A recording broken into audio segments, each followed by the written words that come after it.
Hello, my name is Charles Moses, and I would like to talk to you today about respirator safety and how it applies to the use of pesticides. You will first hear about federal laws that apply to all 50 states which govern the use of respirators. State laws add an additional layer, but must be at least equivalent to federal requirements.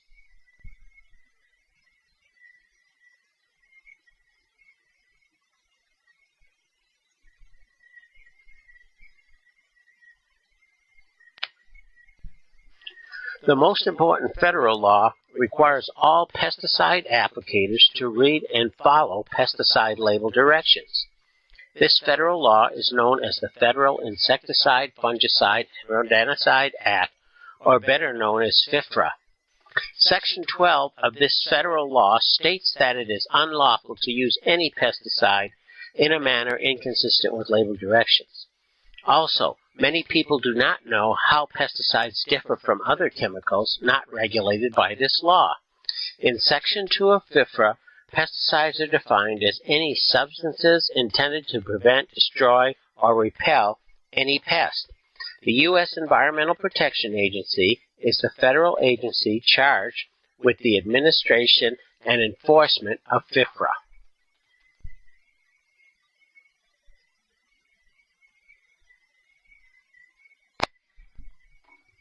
Besides being a legal document, it is important that an applicator read all provisions on a pesticide label. And why is this so important? The major reason is that they provide us information on the safe and effective use of pesticides. During my tenure at the Nevada Department of Agriculture, I investigated a number of complaints where an applicator was sure a pesticide was bad or ineffective, and in every case, it turned out that the applicator did not follow label directions, specifically how the directions relate to the timing of the application or how the product needed to be diluted.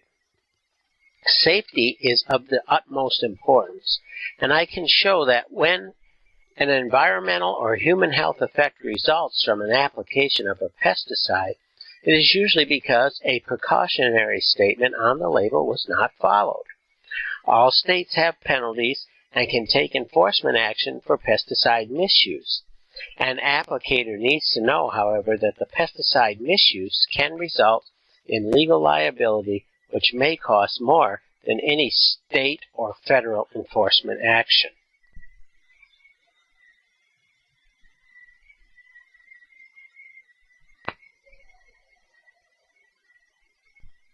There are many provisions on every pesticide label which are applicable to the pesticide application.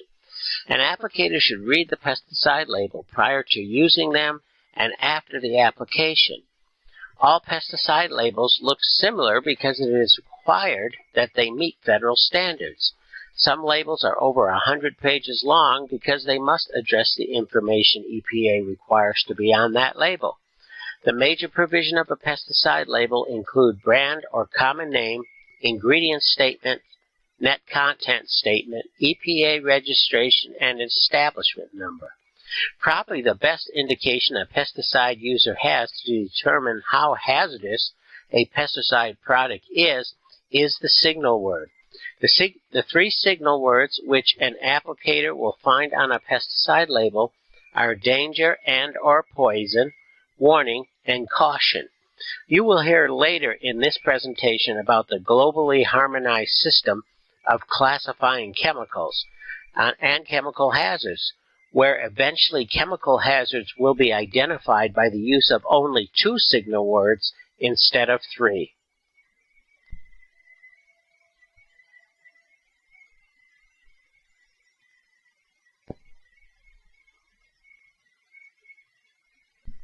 The child hazard statement, keep out of reach of children, is an enforceable label direction. If a child is able to get into a storage area, this is an enforceable label provision which could result in a legal action. If an applicator becomes sick, then directions for addressing symptoms and exposure can be found under the Statement of Practical Treatment section. The label provisions most important for determining the level of safety protection for the applicator and whether a pesticide respirator is needed can be found in the directions for use. The agricultural use box on a pesticide label applies to all agricultural applications made in farm, forest, nursery, or greenhouse situations. Required personal protective equipment, or PPE, can be found in this section and in precautionary statements on the label. You will see an example of this and the language that we talked about later in this presentation.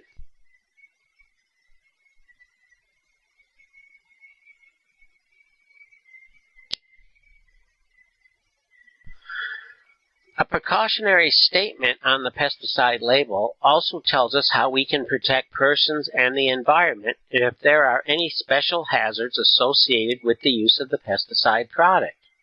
The pesticide might be classified as restricted use or an RUP. A special hazard might be a liquid formulation that can easily penetrate skin, or as a chemical which is highly toxic to humans or other aquatic organisms.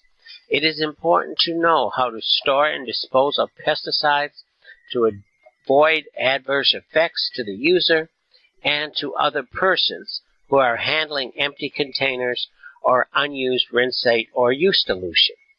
This is an example of a pesticide label which contains typical language that you will find addressing personal protective equipment that a user must wear and the Federal Worker Protection Standard, also known as the WPS. Note that in the precautionary statement section, this particular product requires applicators to wear long-sleeve shirts, long pants, waterproof gloves, shoes, socks, and protective eyewear.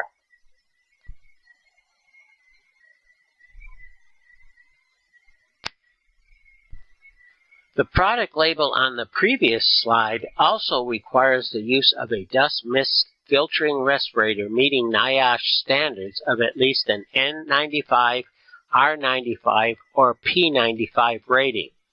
Later on in this presentation, I will discuss the different type of respirators and you will become familiar with the different protection ratings assigned to each. Near the bottom of this label page is the Agricultural Use Requirements box, which specifies that this product must be used in accordance with the Federal Worker Protection Standard, or the WPS. This applies to any applicator who will be applying pesticides in farms, forests, nursery, or greenhouse environments. All the provisions of the WPS are not included on the label, but because the Code of Federal Regulations is referenced, it is up to the applicator to know the provisions of the WPS. It becomes part of the label, which is a legal document. Although I will be covering the provisions of the WPS which apply to PPE and training later in this presentation, you should know that this box is where you will find the re-entry interval, or the REI. The REI is important because it will inform the user about the length of time unprotected persons must stay out of a treated area. In general, REIs can be short as 4 hours or as long as 48 hours. The agricultural use requirement box for this particular pesticide specifies that the restricted entry interval is 12 hours. You should also know that in some instances, you may find that the PPE requirements listed here instead of directly under the precautionary statement heading on the pesticide label.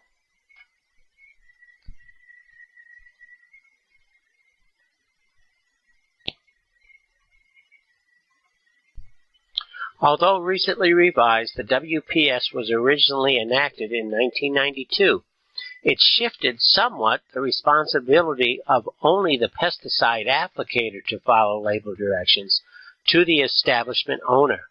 In other words, although applicators still have the primary responsibility for following label directions, it is up to the business owner or responsible party to make sure applicators under their supervision are trained and have the appropriate knowledge and tools, like PPE, to protect themselves from pesticide exposure.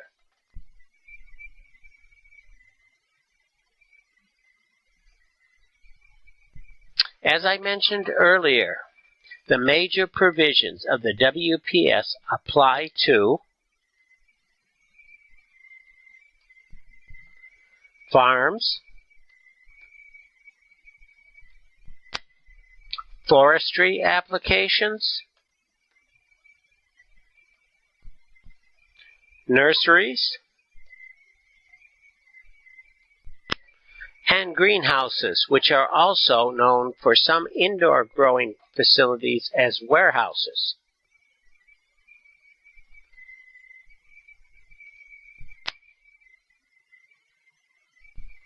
One of the WPS provisions which were changed in 2017, EPA revised the definition of a greenhouse. Some clarification was needed after states legalized the cultivation of medical marijuana and growers who utilize enclosed growing facilities for security reasons, which included large storage buildings and also converted warehouses that didn't have the typical glass ceiling or glass walls which open to the outside like a traditional greenhouse. EPA's definition of greenhouse now includes warehouses, and even though the federal government still classifies marijuana as a drug, applicators must comply with the provisions of the WPS when applying pesticides in these facilities.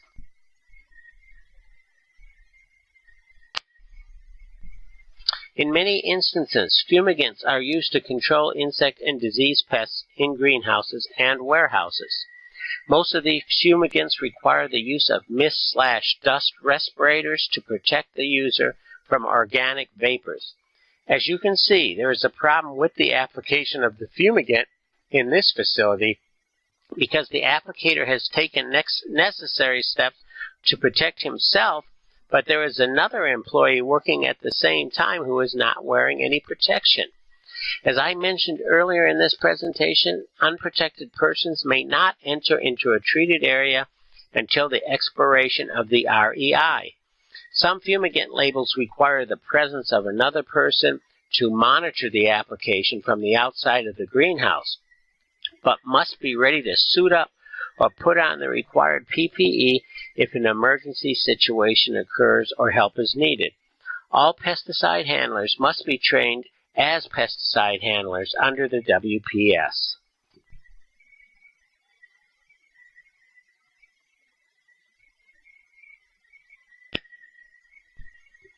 Persons who must enter a treated area to perform plant handling tasks prior to the expiration of the REI must put on all the required PPE that the pesticide applicator is required to wear. For this particular pesticide, applicator and early entry workers must wear coveralls, chemical-resistant gloves made of waterproof material, and shoes plus socks. Some pesticide product labels have both agricultural use provisions and non-agricultural use provisions on the same pesticide label. If the application is being made at sites other than farm, forest, nursery, or greenhouse sites, then the WPS provisions do not apply. PPE requirements will still be found somewhere else on the label, again, most likely under the precautionary measures statement.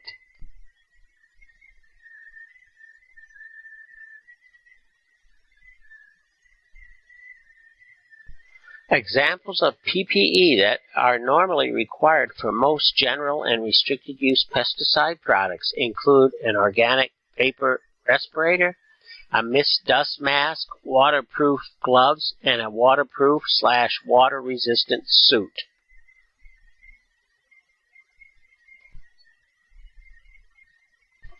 Occasionally, while conducting pesticide field inspections as an inspector with the Nevada Department of Agriculture, I would find applicators wearing safety equipment not approved by the pesticide label. This particular dust/mist filtering mask is not an organic vapor respirator, which we will talk about later in the presentation. The assigned protective factor, or APF, for this type of mask is extremely low because it is a paper filter and does not form a tight fit on the face of the user. It is obvious to anyone that the picture on the left does not represent waterproof footwear when applying liquid pesticide formulations.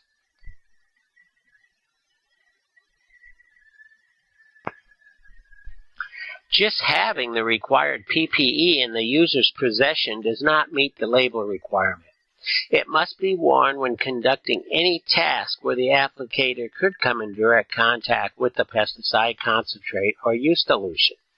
In other words, not just during the application, but during mixing, loading, disposal, and cleaning of equipment. Disposable PPE is available that can easily be thrown away after each use, eliminating the maintenance requirement, which is not only required by OSHA, but also by the WPS. As you can see, this equipment would be worse than useless because it might give an applicator the false sense of security that he or she is actually being protected from pesticide exposure.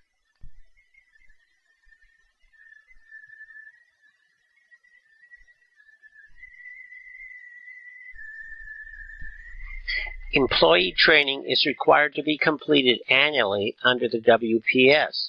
As part of the new WPS training requirements, not only is training required to be done annually, but pesticide handlers must be trained on the use and care of pesticide respirators. Training should include how respirators must be maintained, the limitations of pesticide respirators, and the signs and symptoms that result from a respirator which hasn't been fit tested or isn't working properly. The particular elements of the required respirator safety program will be discussed later in the presentation. Persons who train workers or handlers at their work site must be certified as a restricted use pesticide applicator or complete an EPA-approved Train the Trainer program.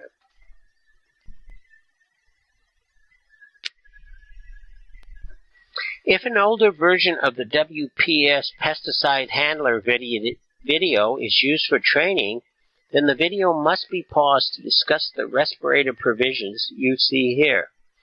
Updated training videos and how to comply information can be found on the PERC or PERC website. The Pesticide Educational Resource Collaborative website has a list of many resources available to persons who must comply with the WPS and are looking for resources needed to comply with the respirator safety requirements under the WPS.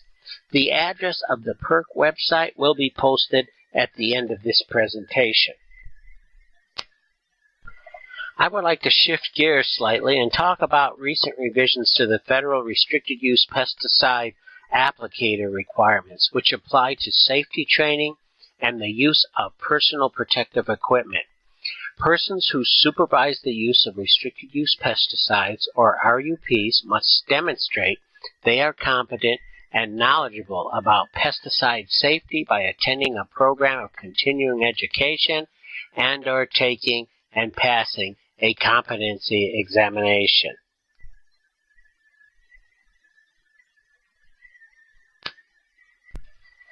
One of the major changes that were made to the RUP certification training requirement was that it is now required that uncertified persons who work under the direction of a certified applicator receive some basic pesticide safety training.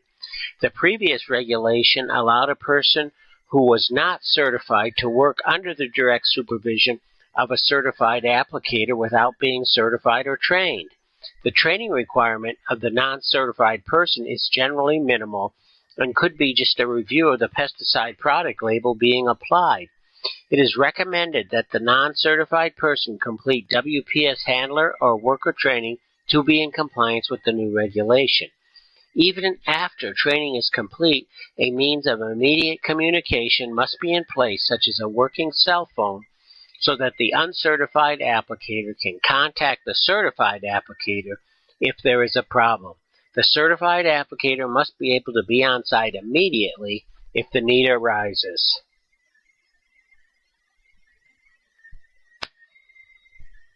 In summary, if a pesticide label direction requires the use of pesticide respirators, then employers or responsible parties are required to meet respirator safety requirements now mandated by FIFRA.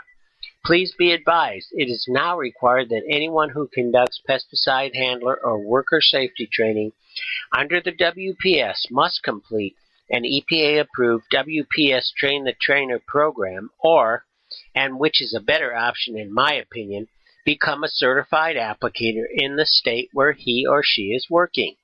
The certification can normally be obtained by contacting the state pesticide regulatory agency. Training records must be kept on file at the place of business for 2 years.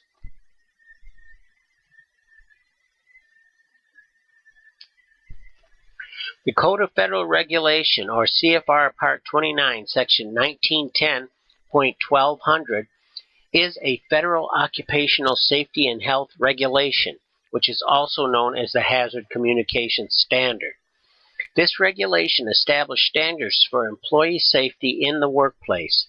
The regulation was established to make sure that employers know that employees have both a need and a right to know the hazards and the identities of the chemicals they are exposed to when working, and need to know what protective measures are available to prevent adverse health effects from occurring.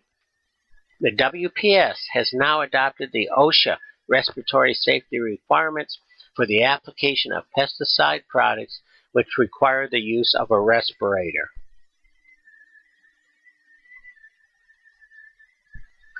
The Hazard Communication Standard also requires that employees have safety data sheets, or SDSs, for all chemicals present in the workplace. A written, updated safety plan must be developed for the business location, which includes a section on hazard identification, how risks will be mitigated, and how employee training needs to be conducted.